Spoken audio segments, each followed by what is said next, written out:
샬롬 평안하십니까? 6월의 마지막 날 30일 목요일 큐티 말씀 함께 묵상하도록 하겠습니다.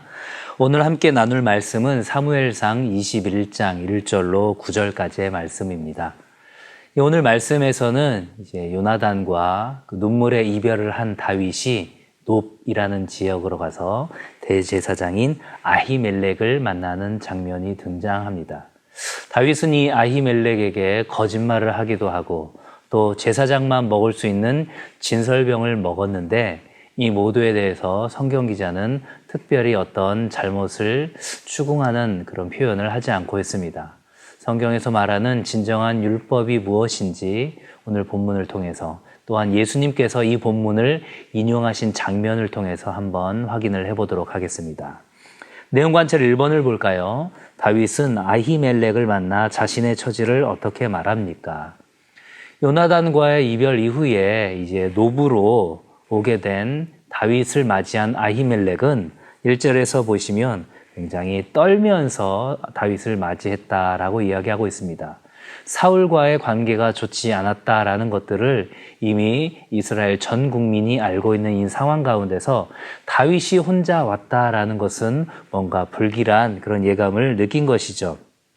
어찌하여 당신이 혼자 있고 아무도 없습니까? 함께하는 자가 아무도 없습니까? 이렇게 이야기를 하는 것이죠. 수행하는 자가 아무도 없이 이렇게 혼자서 온 이 상황에 대하여서 대제사장 아히멜렉은 궁금했을 수밖에 없을 것입니다.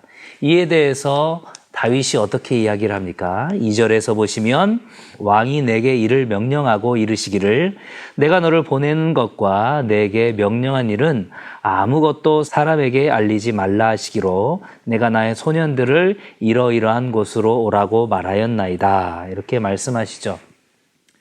어떤 얘기입니까? 지금 왕이 나에게 비밀 수행을 명령한 상황이어서 이 모든 것들을 아무에게도 알리지 않았고 나와 함께하는 이들도 이곳의 특별한 장소에서 만나기로 하였다. 이렇게 지금 거짓을 이야기하고 있는 것입니다.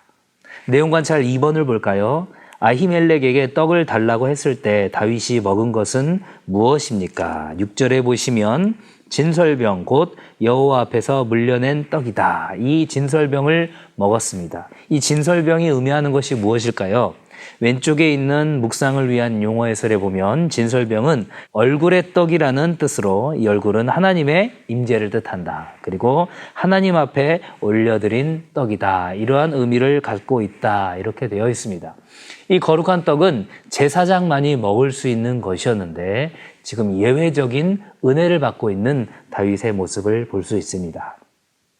내용 관찰 3번을 볼까요? 다윗이 무기를 요구했을 때 어떤 무기를 받았습니까?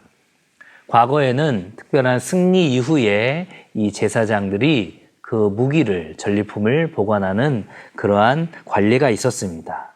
바로 골리앗의 칼을 이 대제사장 아히멜렉이 보관하고 있었던 것이죠.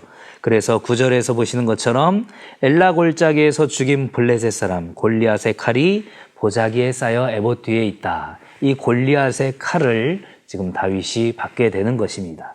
골리앗의 칼은 어떠한 상징적인 의미가 있을까요? 바로 하나님의 승리와 보호의 상징의 의미가 있는 것이고 앞으로 다윗이 가는 이 여정 가운데 하나님께서 인도하시고 보호하실 것이라는 상징적인 의미도 함께 내포되어 있는 것입니다. 연구와 묵상 4번을 볼까요? 다윗이 제사장만 먹도록 허락된 진설병을 받아 먹을 수 있었던 이유는 무엇인지 생각을 해봅시다. 이 율법적인 차원에서는 다윗이 이 진설병은 먹어서는 안 되었지만 생명의 보호를 위한 그러한 은혜의 방편으로 이 다윗이 진설병을 먹었다. 이렇게 기록을 하고 있습니다. 삶의 적용 5번을 볼까요? 나는 하나님께서 주신 율법의 의미를 바로 깨닫고 있습니까? 율법적 행동이 아니라 하나님을 이해하고 사람을 살리는 행동을 위해 나는 무엇을 보완해야 하는지 생각해 봅시다.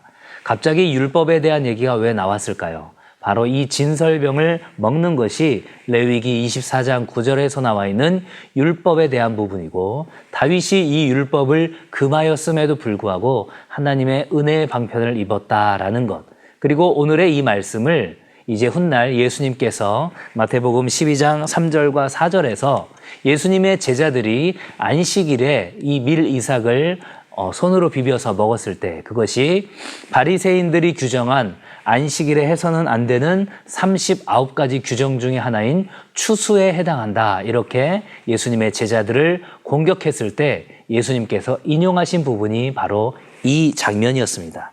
마태복음 12장 3절과 4절에서는 이렇게 예수님께서 말씀하시죠. 예수께서 이르시되 다윗이 자기와 그 함께한 자들이 시장할 때에 한 일을 잃지 못하였느냐. 그가 하나님의 전에 들어가서 제사장 외에는 자기나 그 함께한 자들이 먹어서는 안 되는 진설병을 먹지 아니하였느냐. 바로 오늘의 묵상의 말씀이죠. 예외적인 은혜를 입었다라는 것입니다. 이 안식일 규정에 예외에 해당하는 경우는 생명의 위협이 있는 경우, 그 생명의 위협이 있는 경우에는 이 안식일 금지 규정에서 예외를 둘 수 있었다라는 것입니다. 이 생명의 보호를 입은 다윗과 그의 일행들은 그 하나님의 은혜를 입었다라는 것이죠.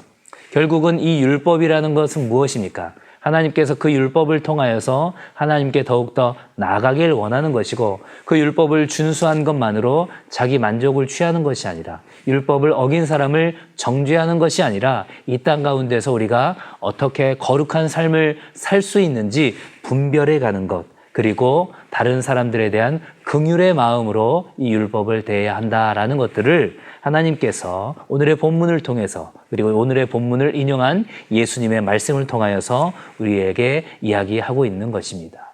우리도 이 땅을 살아갈 때에 하나님의 거룩한 자로서 이 율법을 지켜나가는 그런 삶을 살아가되 우리가 이 땅 가운데서 분별해 나가며 또한 타인을 향한 긍휼의 마음을 가지고 그렇게 나갈 수 있기를 주님의 이름으로 간절히 축원합니다. 감사합니다.